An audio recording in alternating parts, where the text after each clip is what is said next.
there's a few different options that you have. You have the option to take traditional or original Medicare along with a supplement or Medigap plan, or you could elect Medicare Part C, which is also known as Medicare Advantage. Now, based on the comments that I've seen down below in the comment section over the last year or so, it seems that Medicare Advantage, among many of you in this community, has kind of a bad rap, but at the same time, a lot of you also love your Medicare Advantage plans. And remember, it totally depends on your personal situation. Obviously, this isn't advice in any way, shape, or form. I'm just saying it's great for some people, and it's also really bad for other people as well. It really depends on your own personal situation and what kind of needs that you have as far as what kind of coverages you also need. All right, anyway, let's pop this article up right here, right now. Feel free to read through the details on this.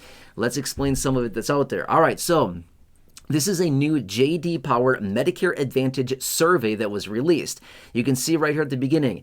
According to this survey, they found that there was a decline of 29 points among general customer satisfaction for Medicare Advantage beneficiaries, followed up by a 39-point decline in trust among Medicare Advantage plans. Now, drop a comment down below whether you are currently on a Medicare Advantage plan or if you have been on a Medicare Advantage plan at some point in your life.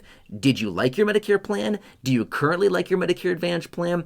Or are you one of the people that says, no way, not for me, I'm not going down that road, there's no way that I'm going to enroll in a Medicare Advantage plan? Either way, doesn't matter. Again, it's totally different for everybody. Some people that are great, some people they definitely do not make sense at all, but it's totally dependent on your personal situation, your needs, the coverages that you need, your medical history, things like that. Again, there's a lot of factors that play into it to determine if Medicare Advantage is best for someone or not. I just love to read your comments down below.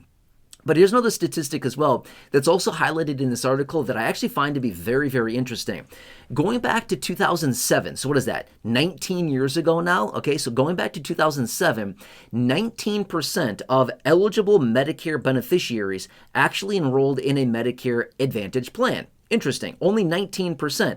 However, that increased at a pace of 9% annually all the way up until 2025, when they saw 54% of eligible Medicare beneficiaries enrolling in Medicare Advantage plans. That translates into about 35 million people that are currently on Medicare Advantage plans. So obviously they've gained a lot of popularity over the last 19 years or so.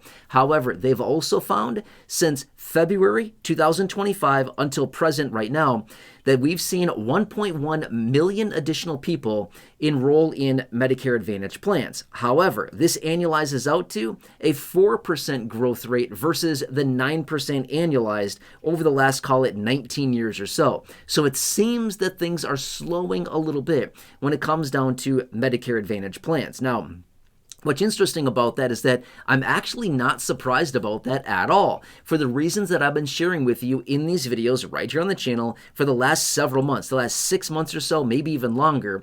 I've been out in dedicated videos and saying, hey, get ready, Medicare's changing in a huge way, and a lot of these Medicare Advantage plans are also changing in a huge way because they're restricting access. There's a lot of these huge private insurers out there that have been pulling plans all across the country. I mean, eliminating hundreds and hundreds and hundreds of counties and plans and basically kicking millions and millions of people off of their plans and basically just restricting the areas in which they provide coverage. So what this is doing is that it's allowing beneficiaries to basically say, well, we don't have any options anymore. We need to transition into something else, because these large insurers that offer Medicare Advantage plans basically are pulling all these plans all across the country. I mean, just in the last few months, in 2026, they've eliminated hundreds and hundreds and hundreds of counties in which Medicare Advantage plans are available. Therefore, it's basically reducing the optionality for beneficiaries